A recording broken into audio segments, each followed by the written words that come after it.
Hello, witches! Indeed, it is time for the Witches Movie Coven. So grab your goat, grab a drink, and grab some holy water this evening because we are talking about The Conjuring number 3, The Devil Made Me Do It.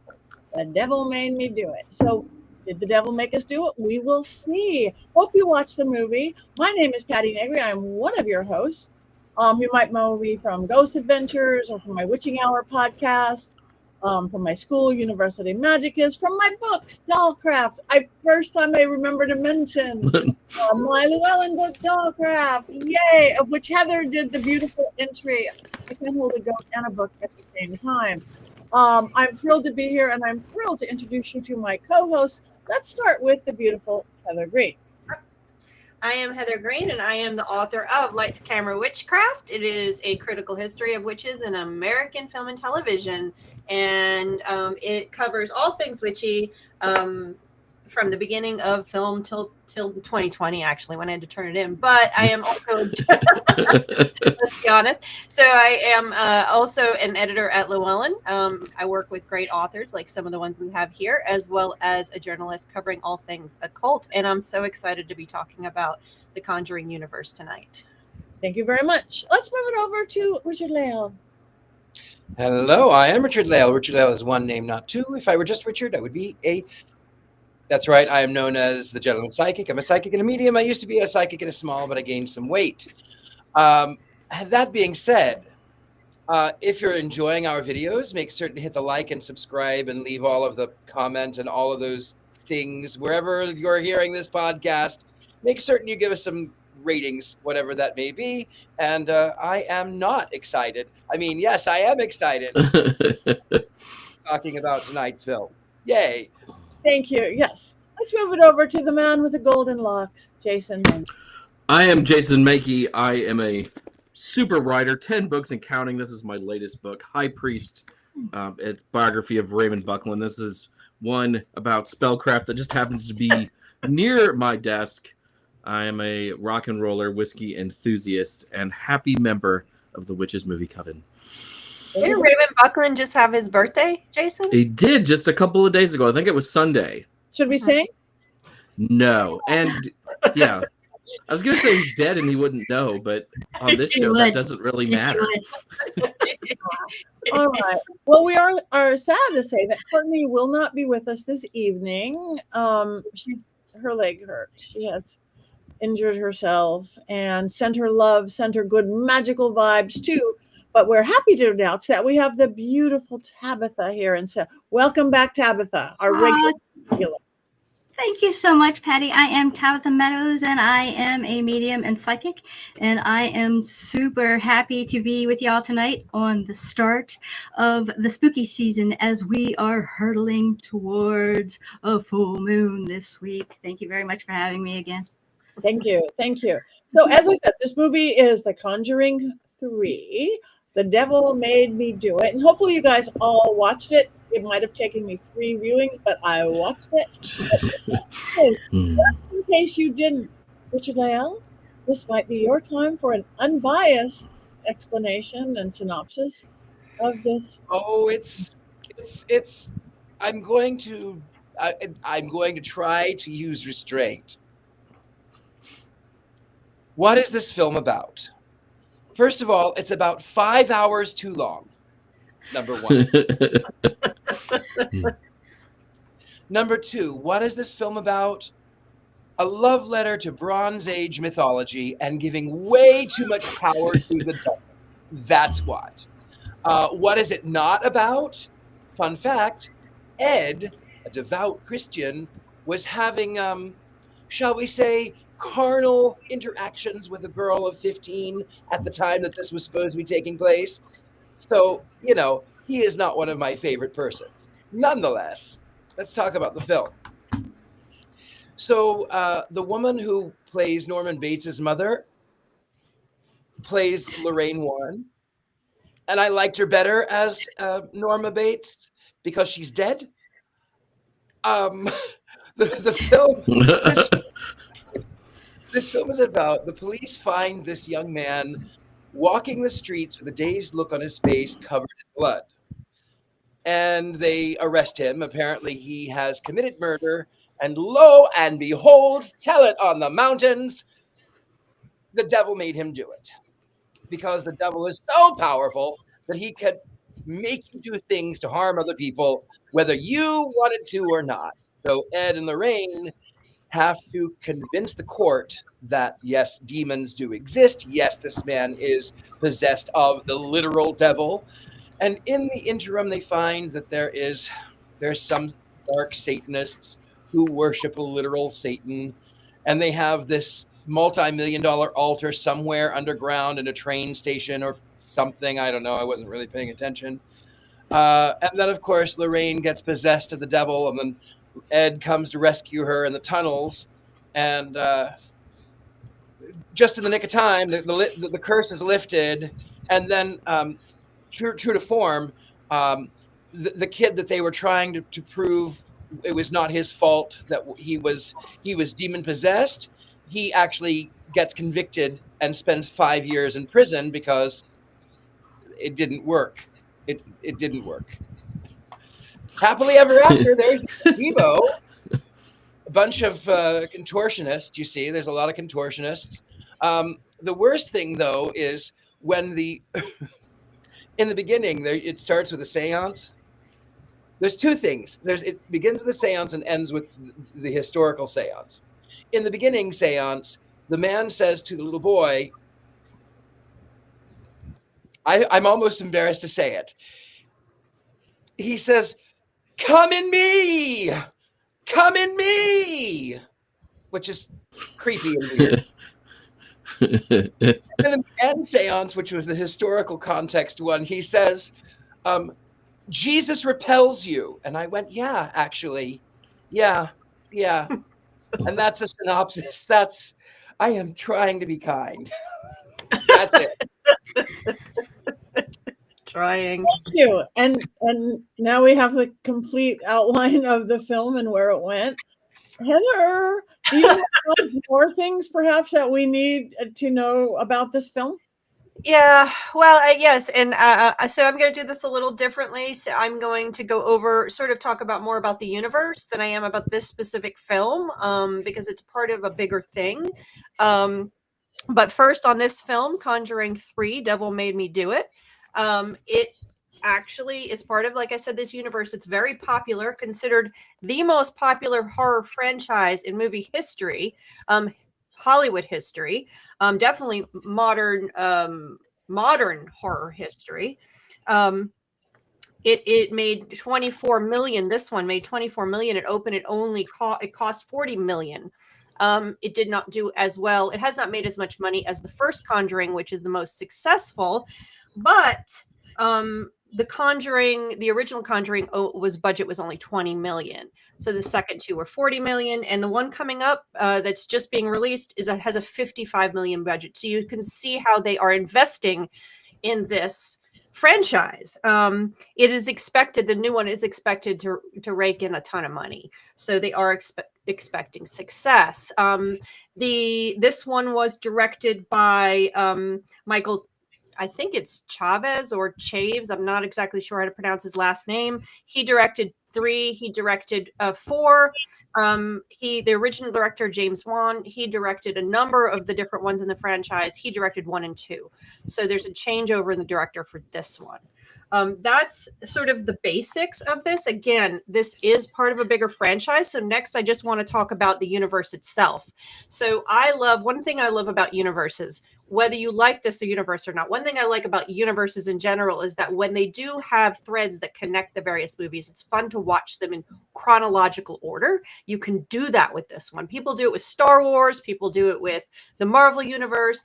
I've done it with a number of different ones. You can do this with the Conjuring universe. So I'm going to tell you how to watch them in chronological order. So you start with The Nun, right? That takes place in 1952 Romania. Then you go to Annabelle Creation, which is 1955 California. Then you go back to The Nun, Nun 2, 1956 Romania. Then to Annabelle, the original Annabelle, 1967. We're getting thumbs up and thumbs down in the corner if anybody's curious. That's 1967 California. And then The Conjuring, 1971, Rhode Island. That's the film that started it all. It also gave you a little intro to Annabelle in that movie. Then you go to Annabelle Comes Home, the 2019 movie. That was 1972, Connecticut. We're back at the Warrens' house. Then you go to The Curse of La Llorona. I have not seen that one. It's kind of a sideline one. 1973, Los Angeles is where that one takes place. Then Conjuring 2 comes in. 1977 UK, if you haven't seen that one, that also introduces the nun. Then Conjuring 3, 2021, that's the one we're talking about tonight. It's 1981. And then Conjuring 4, which is coming out, The Last Rites, that takes place, I believe, in 1983, Pennsylvania. So you can see, you can watch them in order, and there are threads that weave you through. Connections, of course, the main two characters are the biggest connections, and through all of them, played by Vera Farmiga and Patrick Wilson. That's the Warrens. There they are right there. So that's one of the interesting things. Of course, everyone knows the Warrens are the origin stories for this. They're the inspiration behind these movies. Ed and Lorraine Warren, whether you love them or hate them or like them or whatever, they did. All of these movies are based on cases that they went on, real cases. Kind of. Well, yeah, hold on. I'm not done with that. They are, I said based on. They are based on cases. They are not accurate historical retellings. There's a lot of stuff that was added to make narratives, better narratives and better stories out of them. And we'll talk about that in a second. But the Warrens started their investigation society in 1953, I believe. But they really didn't hit it big, let's say, until the first case. It was Annabelle case, 1970. Right, Clarabelle? Do you have anything to say about that? You can't even see her. She's watching us. Hello. So that was their first case. That's when they got popular. That was 1970. Their last case, which is the one in this new movie coming up, is the Snurl case in Pennsylvania. That was 1980. Well, I have 1986 down over here, 1983 somewhere else. So it is their last case. At least then, from 70 to 86, they were very popular. Their cases, just for notes, of course, the Conjuring house. I went there. I'm wearing the T-shirt. That's an actual house. It's an actual story. I believe Patty's been there as well. I don't know if anyone else has been there. Then the second movie is based on the Enfield poltergeist happenings that was in the UK. There's a TV show or a TV documentary you can watch about that. That's Conjuring 2. Conjuring 3, of course, we've already heard that there was a legal case where Arnie, the one who shot, that was the first murder in that town's history. What is it? Brookline, Connecticut. So it was the very first time anyone was murdered in that town in its 150 years of existence. And it was the first time that's been publicized or known that anyone tried to use demon possession as a defense. Now, of course, we can talk about Salem and accusations of demon possession, but that's a whole nother story, right? So that was the first time in modern times that it was used. So it's kind of it was a court case, but there's a lot of stuff that's woven into these stories that does not exist in the Warrens' files. Like the nun, Valak, I believe they call it. There was no Valak nun. That was something that was made up for the movies. Of course, parts of The Conjuring, some aspects of that. A lot of these things were not part of the actual cases. They were made for the stories, which takes me to the next thing. And just so everyone knows, the Warrens are have now passed. Their society does still exist. I think it was just purchased. Patty will know more about that because you're involved with those folks. So you can talk about what's going on with that. Patty and I both co-wrote an article about Annabelle, and it touched on some of that stuff, what's going on with that. So that's for another time. But the next thing to talk about is Ed and Lorraine Warren. The other big piece you have to know about them is they were devout Catholics, which Richard-Lael suggested already a little bit.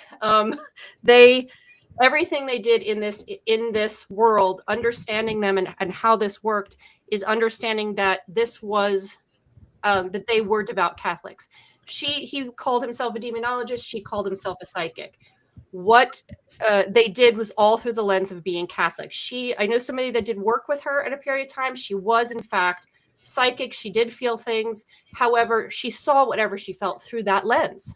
And that affected the way they judged everything. So it's very important to understand when you are watching retellings of their things or hearing their accounts, is that they're telling it through that lens. And so when you see why they came, it's not a coincidence why they became popular in the 70s. This was the lead up to the Satanic Panic. They didn't cause it, but they rode the wave. The reason the Satanic Panic happened, it was mostly a reactionary movement to the counterculture and all the changes that were happening. We had the fundamentalist movement got strong. It got in bed with politics by the Reagan era. So you have this whole movement of why the Satanic Panic happened. They rode the wave in. They probably would not have been as popular if remember, they were doing this since the 50s. So they would not have been as popular in a different decade. It worked perfectly for them. And they rode that wave. It helped them. And they did not help, but they were not the cause of it, but they rode the wave in, and their work flourished in it and definitely contributed to the prolonging of the Satanic Panic. This is a Michelle Remembers era, where people were afraid. So getting to this particular movie, my last thing, this movie of all the three have the most elements of the occult in it. If I remember correctly, all the various movies, these cult pieces are the Stregaria, the altar, the big giant altar with the pentacle, the mention of it's sort of mentioned, it's at the end, I believe, in this one, but there's the Valak demon, the totems and the witches' totems and the occult and the ram cult. There is no ram cult. That was all fake for the movie. It was based on stuff that you would see in like Michelle Remembers and stuff. The interesting part for me is that the movie itself, this movie, the amount of occult things that were pinned to this movie and to this story did not exist in the original account of this. These pieces I'm talking about were not part of the original story. So the writers of this 2021 movie added elements that make it seem like this movie came right out of the Satanic Panic with no commentary. So that's an interesting part of what they're doing, is they're using Satanic Panic elements to create this new narrative that we are now watching now. Stuff that was not part of the Warrens' studies. So that's it. That's what I have for you. Let's go. Okay, thank you. I'm going to jump in before we get all into the movie, because there's a bunch of questions here and I don't want to forget them, about being that, yes, I have been there. I have spent the night at the Conjuring house in one of the beds, the daughter's bed. And it is haunted. It is spooky. The woods to me are the spookiest. I've spent the night there too. I went there not just the very, very end of 2024 when there was a bunch of controversy going on because Jason Hawes and a bunch of known and well-loved paranormal people were saying boycott it. We already had reservations. We were going. And I had a pretty amazing experience there, both haunted-wise and not. And I met the woman who owns it or has been owning it. I don't know what's going on. And she actually was wonderful with us. And she knew who I was. I gave her my book, my first book. And I heard that she was actually taken away by the police or to a crazy place that night. So I think she has some mental problems and issues along the way. But I wanted to say there was a nice woman in there somewhere. I also want to, it is definitely haunted. I do want to address somebody said Matt Rife is one of the owners, Matt Rife and Elton Castay, both dear friends of mine. I've done tons of paranormal investigations. They are both, nobody's looking at Matt like he's a seasoned paranormal investigator. He is. He's just known and famous for being cute and a comedian. But I've worked with him and he takes it seriously. So Annabelle is in really good hands. I knew for months and months before everybody did, and it was just kept silent. And they're going to do good things with the Warren estate. They're going to make it an Airbnb that with equipment that people can go if you don't have ghosts and you want to go experience. Again, I feel really good about it. Also, a dear friend of mine, again, then we'll get back to the movie, is Andrea Perrin, because she's on the circuit with me. She is one of the daughters of The Conjuring. She was the daughter that was there. And she she likes to remind everybody that there was good ghosts there too. She never had the negative experience that everybody else did. There is negative there. So again, movies are movies, but it is definitely a haunted house. Her thing now, though, I must say she's one of my favorite people. She's at the paranormal things because she's a Conjuring daughter, but she's into the whole ET thing, the extraterrestrial thing, and she can sing and they come down. A few times I've been with her, and she's just like, okay, there'll be 60 of it. So they'll point your cell phones up, and she starts singing, just no microphones or anything. All of a sudden, these little lights start coming out of the sky and orbs, and then I taught her to do it, some chanting, and they even came more. So she is one of my favorite people, and I know her health has been a little rough lately. So shout out to her. She's not negated anything about the movie. She doesn't stand by them, but I don't think she has a big issue. It's just her truth is slightly different. And I forget what else I was going to remember, but yeah, go spend the night there if you can. And now you're going to be able to. Well, I don't know that yet. Never mind. I'll talk about it later. It's been in the press, Patty. It's okay. Not the Conjuring house. That's right. The Warren's house, not the Conjuring house. I know nothing. Yeah. The house in the museum. Yeah. Go. You can spend the night at the Warrens. I skipped ahead for a minute. I apologize wholeheartedly. Soon we're all going to be on the road together. We're going to get a van. We're going to get a dog to come with us. Yes. And we're going to go on the road, and we're going to go to all these places. And the van we'll broadcast. Jack Phillips. We should do that. The tour, the movie coven tour. That'd be awesome. Patty and I will be in the back with Scooby snacks, I think. Yeah. Nice. If we're doing Scooby-Doo universe, I think I'm Vincent Van Gogh. I think that's the closest association that I would be. Maybe sadly, when I was young and blonde. Sadly, I always felt Scrappy-Doo for myself. Like, I don't know why. That's not good. Nobody relates to Scrappy-Doo but me. Oh. Velma. Oh, there we are. Yes. Zoinks. We need a big flag. Jason, you keep popping into the main picture. Take it away. Oh, so I have feelings about this movie. And the first movie is really good. The first Conjuring movie is a very well-made film. It didn't bother me. I'd never seen such detail in a horror film before. James Wan is like a top-notch filmmaker, and he chose to make a horror movie. And it was great, and there's some nice jump scares in there. I know that there are liberties taken. The Warrens of the films are not the Warrens of real life. But this third movie angers me greatly, because this movie is satanic panic to the extreme, especially to be released in... Originally, it was supposed to be out in 2020, but it came out in 2021 because of COVID. You had all the QAnon stuff going on.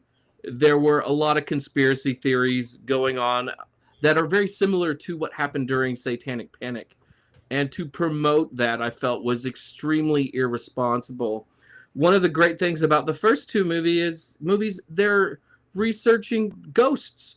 And now we have a real person murdering people and trying to get others to murder people. And it's not like the first two movies, and it's just rotten to its core. It's absolutely rotten. You know how I'm going to wands up or down already. Oh, yeah. But this movie just makes me angry, the amount of satanic panic that's in this film. Mm-hmm. That character's made up. It was all added, yeah. Yes, yeah. The character Isla Kastner, she's made up. She's fictionalized to make the movie more supernatural. So that is definitely one thing that made me super upset about this is how that they treated witches, to make it up and actually blame it on witches, because it's about the devil made me do it, but somehow there's a witch that pops up and it becomes a story all about her, and just the light that they betray us in over and over. It's the same thing with this this made up totem thing. I actually me personally, I hadn't even heard of a totem in regards to witches. I'm not saying that it isn't out there, but for me, totem is more like an indigenous word. But just that whole thing being made up in a movie that they tell you at the beginning is based on a true story is unfortunate, because a lot of people are going to take this as as the gospel and think that this is real without having done any research for themselves whatsoever. So I totally agree with you, Jason. I think it's unfortunate. I will say, however, as a former Christian, even though Thumper's not here, as a former Christian, I did kind of giggle and laugh when they said Satanists are more powerful at night. I'm like, oh, well, that explains a lot, actually. I mean, I'm kind of a morning person. Like, you would think I'd be really like dark and evil, but I'm up at like 7 a.m. in the morning, and then I'm running the Hoover, and then I hail Satan, and then I make a nice lunch, and then I have tea in the afternoon. I mean, all satanic things. But I guess I'm supposed to be more powerful at night. I guess. Because Lucifer, Daystar, son of Dawn, really powers up when the sun goes down. Yeah. That's another thing that's irritating too. From all of my research and all of my observations in the paranormal world and being a medium, what I've found that most what people deem as demons ended up being just really, really, really bad humans. And there's the thing that we have is called free will, and it's used when it's convenient, and when it's not, we humans tend to like to have something else to blame our own shadow on, whether it's a whole group of people or individuals. It's just, there's just people out there that blame the devil, Satan, for their own miscomings. And again, I personally don't think that that's fair to the devil or Satan. I think you human beings need to own up to your own crap. If you're a bad human being, okay, you can fix it. Fix your crap. That's our next shirt. Fix your crap, Tabitha Meadows.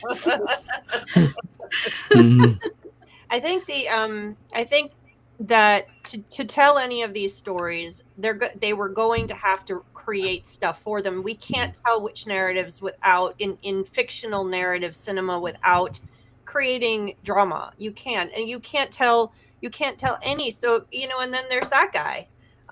So he's gone. Well, there he is. The drama could have been in the courtroom. Well, that's what I'm saying. That was going to be my point, Tabitha. I'm sorry.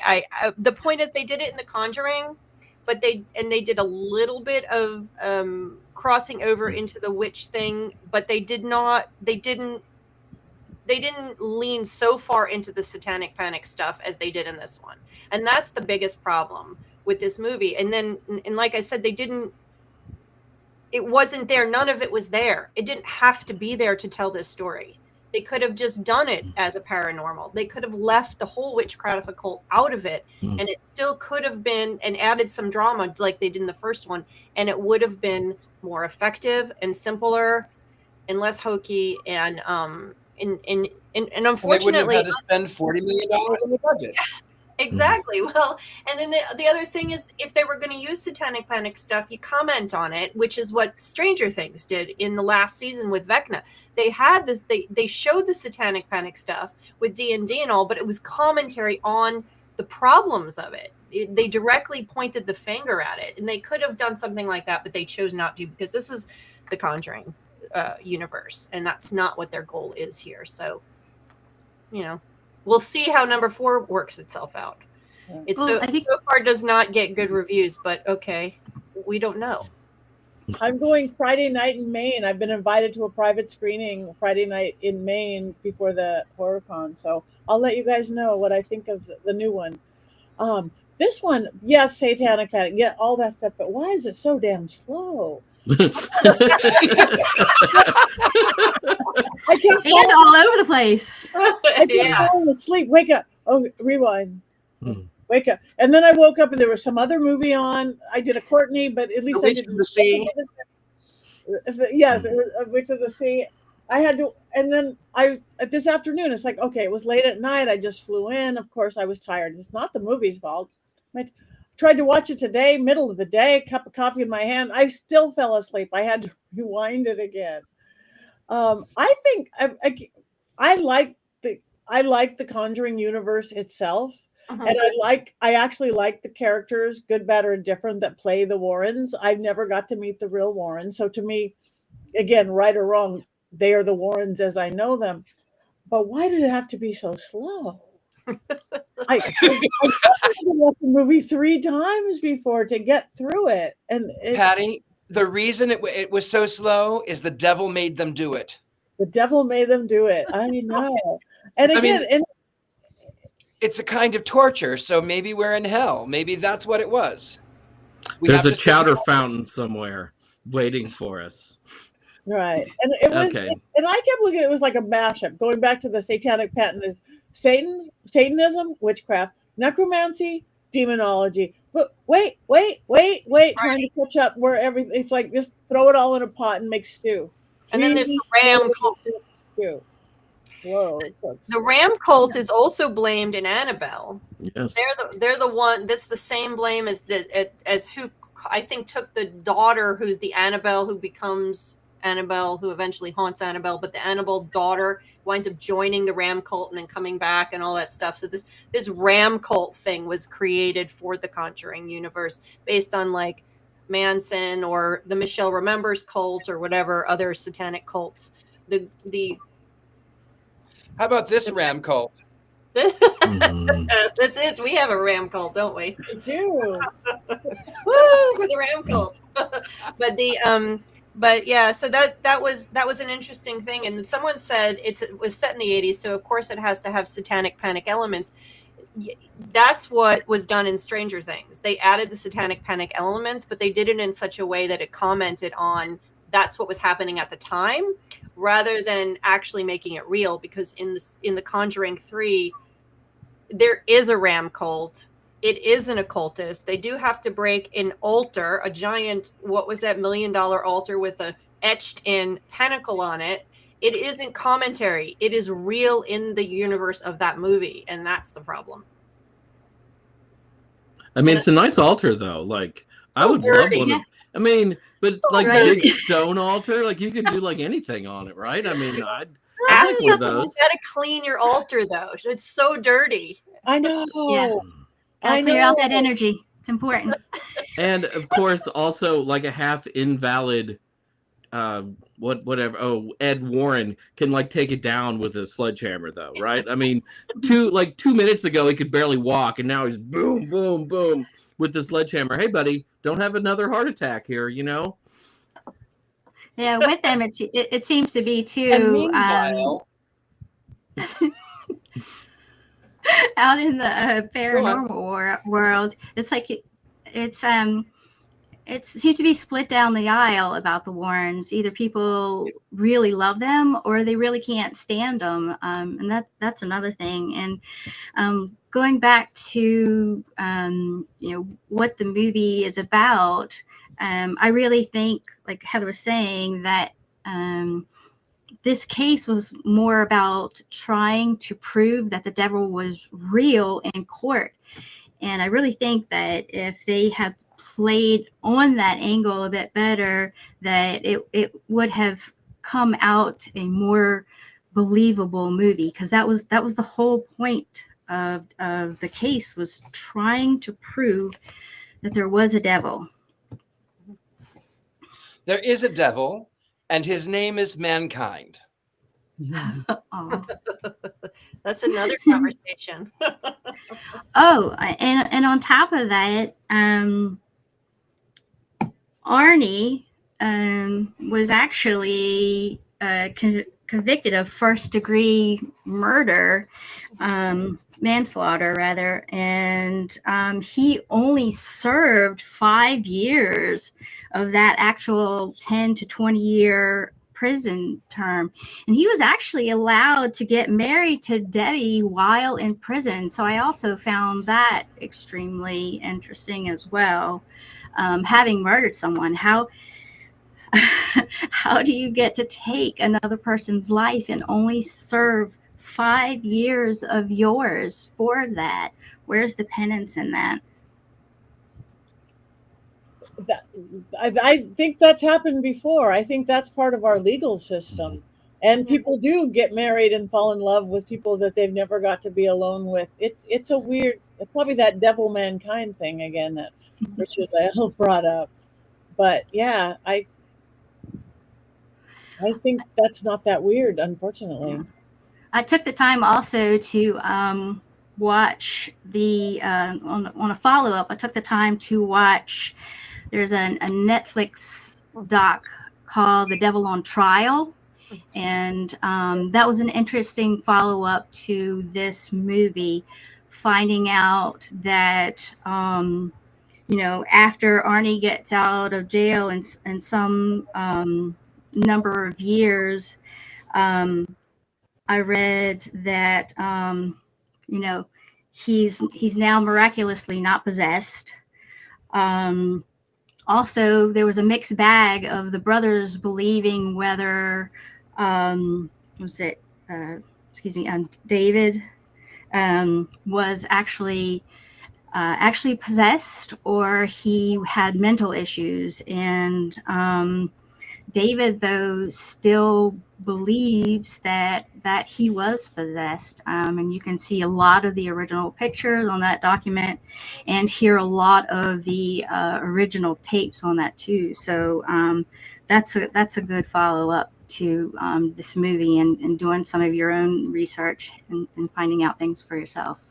I have a good follow-up too. So I, as a former Christian, love to watch exorcisms. And if you want a good laugh, there's this real life exorcist. He's Protestant. He's not Catholic, but he dresses like a priest, and his name is Bob Larson. And oh no, you should watch Bob Larson Exorcist if you want to laugh. The best one is he casts this demon out of this man who says he's the beast. I mean, it's hilarious. The funny thing is, though, Bob Larson, exorcist, gets 3 Satanists up who are actually Satanists. And he's trying to rebuke them in the name of Jesus and cast out the demons. And they go, okay, cool story, bro. But meanwhile, the ones that are the believers are.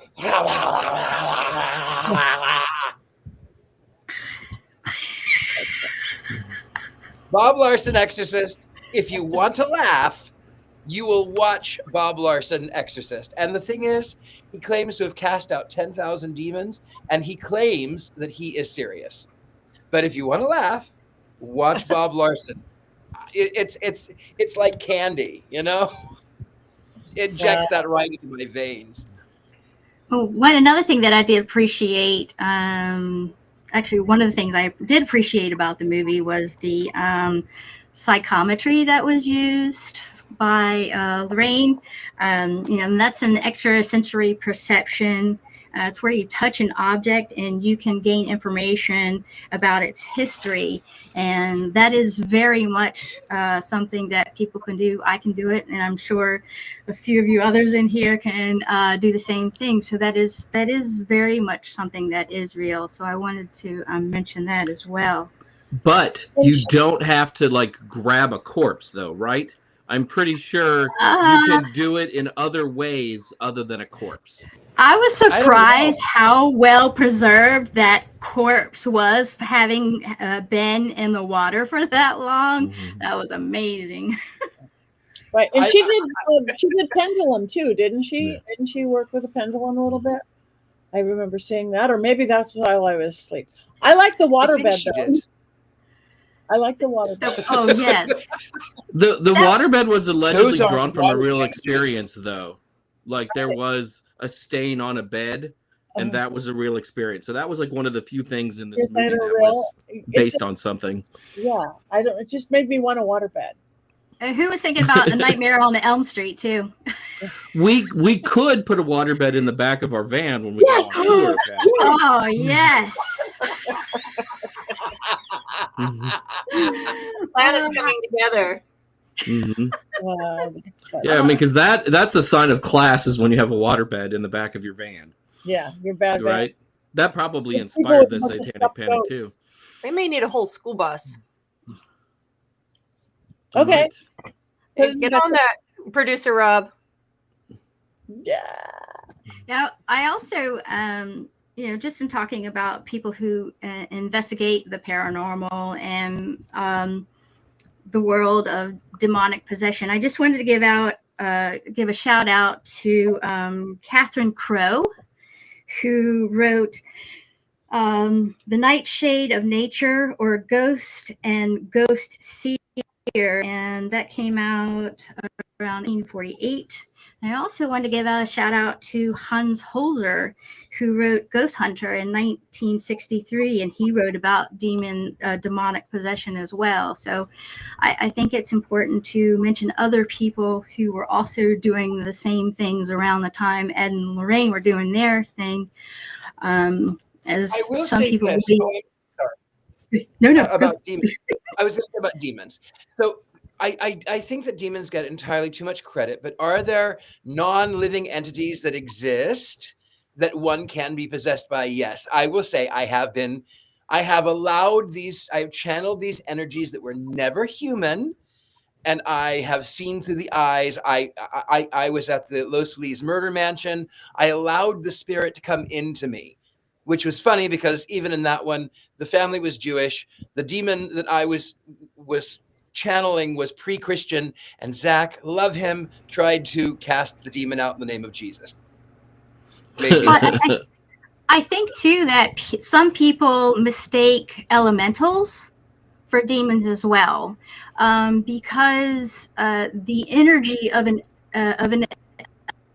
elemental very consuming and very overwhelming, and when people don't know what to do with their feels, it seems like for the most part it goes straight to negative. And I think that's in part to movies and television and people being told how they're supposed to feel about these things. So I think it's, people tend to go straight to that, and they don't actually know what or know how to figure out or deal with, or even know what they are dealing with. And I know Patti, you and Richard-Lael actually have. Patti, you have the University Magicus, where you actually teach about some of these things, right? We teach it. We teach it all. All of this weird, spooky, fabulous stuff. Is that our bus? That's our bus. There's our school bus. Oh my goodness. I like the wood ornament. Waterbed. We have to make room for the waterbed. I think that's perfect. That We cracks need to me get up on there that. about Richard-Lael and the cross with Zach. I was just again at the museum with Peggy the doll, who's a haunted doll, and I've done a seance with her.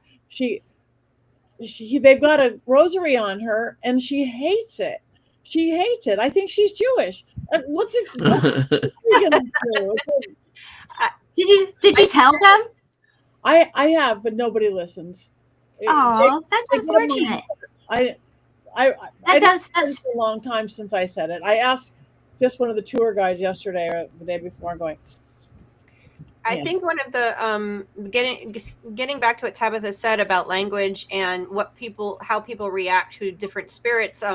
I think that the language that we're seeing in these movies is language that has been built over time and has escaped just the religious sector where they came from, and now circulates in the general population as ways to term experience with the unseen entities. Most people don't have the terms that you're talking about. Most people don't have term elemental. They don't understand the different types of spirits they can be dealing with, because one, they're not interested in reading the books that we're talking about. I have a fabulous author who wrote a book called Unquiet Voices. That's a wonderful occult take on working with animals. Working with the unseen elements, not working with animals. So Unquiet Voices gives those terms, but it's not something the general population is going to read. So the terms that they get are from these movies. They're from not centuries, but a century of movies and TV, as well as books and everything that have been uniformly influenced by Catholicism in Western culture. So you don't see these terms necessarily in Eastern cultures. You don't see the same relationship with spirits in like Japan, and it's different. Here we see that. I talk about that in terms of working with dolls. It's the same thing. It's different. So when they have something bad that's unseen, of course the first thing they're going to go to is it's got to be a demon. They have no other term for it. And that's the education that we're doing right here now in this here. Yes, we're talking about it. Yes. And I want to mention, Robert said yes, Hans Holzer did have a TV series a year or two ago. My friend Dave Schrader and Cindy Kazo were on it, and they were pulling things out of the Hans Holzer file. So that was good that you mentioned that, Tab. He was one of the early researchers on stuff. But I will admit I have some issues with Hans Holzer. He and Raymond Buckland did not get along, and in one of his books, he refers to Raymond Buckland as Raymond Bachland the entire chapter. And this comes through like in the second and third printings, right? So there was time to get the name right, and he still chose to go with Raymond Bachland. So Hans Holzer is in my doghouse for not being nice to witches. No! It's getting better. That's us. That's us stopping for tea, I think. Yes. Right? Tea time with Richard-Lael. Yeah. Taking it on the road. Okay, who hasn't talked about the movie yet? Anybody? Nobody? All right. Anybody have quotes? I have at least one. I just gotta find it. I gotta find it real quick. Arnie says, "Being brave doesn't mean you're not scared. It means you are scared, but you hang in there." And I find myself getting scared about silly little things, but sometimes you got to do things scared. Sometimes you got to make the leap and keep on keeping Can on. Richard-Lael repeat his quote, because I really like it? Which one? From the beginning, like come in me, come in me. Yes, that's it right there. Leave it alone. Come in me. I might use that as my ringtone on my phone going forward in life. That's generally heard in different types of movies, Yeah. but All right, then we must be up to the Mankey movie minute moment. We are. As most of you have probably gleaned by now, I'm not a huge fan of this film. So if you are a fan of the Warrens and this film, be prepared to curse me or hex me in Courtney's absence. That's fine. I can handle it. Whoa, is that? What is that? What is that? That's like... That is whatever it is, it's time. That is Do my not ask. child. Do That not is my child alerting us that we're being watched. Oh. So By behave, who? everybody. By By my who or what? child. Oh, hello, child. Is this one of the dolls? No, this is not a doll. This is Is this a flesh and blood child or one of the dolls? flesh and blood child alerting that we're being watched. So Okay. All right. I feel better. I think. I go don't ahead, know. Jason. I don't. Don't be nervous. All right. So again, if you like the Warrens, prepare to hex me. It's fine. I can handle it. Have you ever taken a dump? I know most of you have, but I'm talking about a huge dump. And while you are letting go of this monstrous doo-doo, you make lots of noise too. And things are about to get so messy that you start praying to whatever higher powers you hold dear that no one will hear the eventual kerplop and that no one will bang on the door anytime soon. This deuce you are about to drop commands your entire attention. It's one of those eruptions that has your eyes scanning the sink for some sort of air freshener. This is serious stuff. And this stuff is so serious that it's likely that the devil made me do it.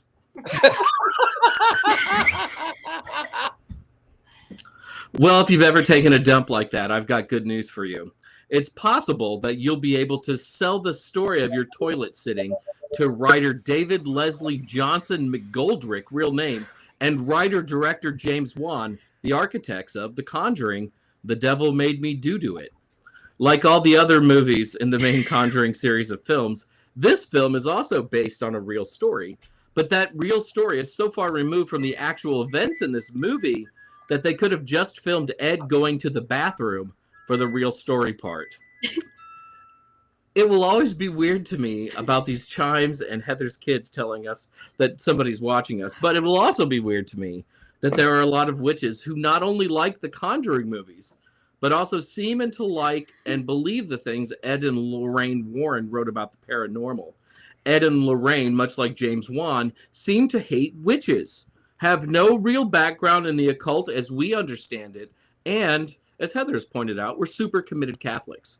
The Conjuring movies are like the Marvel Cinematic Universe of Catholicism, but instead of being armed with superpowers, the Warrens were armed with holy water and prayer books. I don't know what to find scary in the Conjuring universe, since every major threat can be thwarted with a crucifix and the Lord's Prayer. I'll admit that the first Conjuring movie was fun, and the second one was okay, but holy gods, is this third movie bad? Why would any occultist need a bunch of people to murder someone they don't know and then off themselves after the murders? Seriously, what's the motivation here? And of course, the evil witch orchestrating this ridiculously stupid plan is part of a cult linked back to the doll Annabelle. These movies are all obsessed with Annabelle, probably because Annabelle is a more interesting dinner companion than the Warrens. I'd take Annabelle saying nothing over Ed and Lorraine talking to me about the Catholic Church. And why does the antagonist have to be a witch? Why would witch give two doo-doos about the Warrens? Why would a witch craft a spell that could be undone simply by taking a sledgehammer to an altar? Now I cast my spell of murder and death so that I might raise a demon. But my spell will all be undone if anyone stumbles upon my altar and wrecks it. Ha ha ha ha. Evil witchcraft. I don't expect Hollywood movies to get witchcraft correct. But what kind of stupid witch writes a spell that can be broken if a couple of candles are knocked down? This is so dumb. When Courtney hexes me and we love you and we miss you, she's much more careful than that. A lot of the rest of this movie is nonsensical too. Ed, who depending on the scene can barely move or has cat-like reflexes, breaks into a funeral home. Why would anyone think they could visit a funeral home at midnight? And then Lorraine has to hold the hand of a corpse to have a psychic reading? I'm not a psychic, but I don't think it works like that. I've never seen Patti hold a dead hand on Ghost Adventures.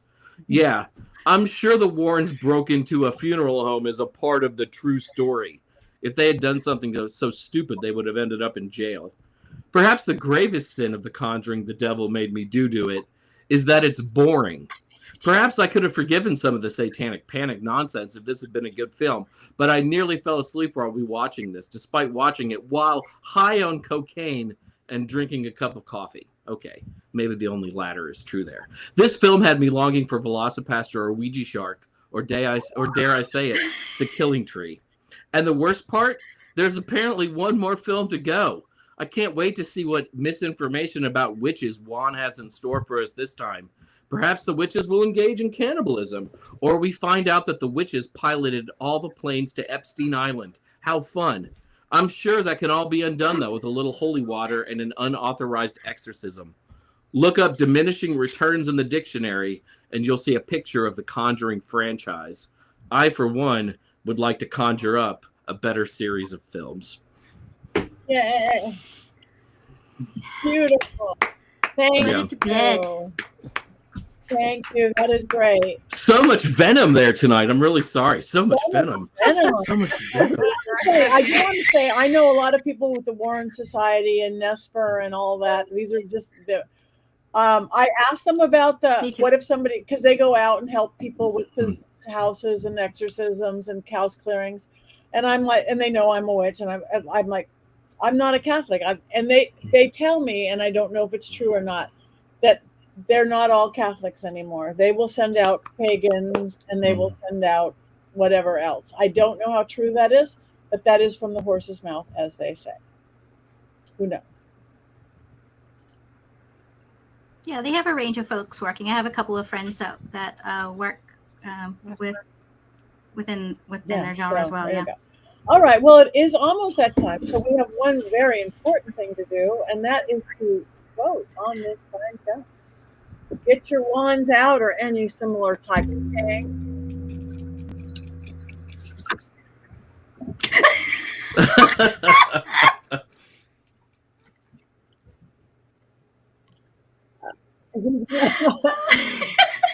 Oh, Richard. Okay. Well, we're down the rabbit hole. Okay, you guys in the chat room, please vote. I have Courtney votes wands up. We have a Courtney from the hospital. She was really like zoned out on drugs morphine. though. Yeah. Yeah. We'll ask her again. Yeah. But morphine Cody is wands up. I am down, but I'm not 100% down because I like the waterbed scene. Well, I love the main actors, so it like hurts me to do this down. Agreed, Jason. And check out Vera's band; it kills. It's great. Okay, she's in a band. So you guys are hardly voting out there. You didn't watch it. Wait, we got a wands up for the romance. We didn't talk about the Warrens. We didn't, the romance, and again, they're my Warrens. Yeah, but it's all fiction. It's fiction. Fiction. He built her a gazebo, Richard-Lael, a gazebo. Apparently, there is a gazebo. I looked at it. You can be both outdoors and inside at the same time. All right. You can, just like our I have man. a very noisy dog upstairs. I don't know why, but what are we doing next week? Does anybody know?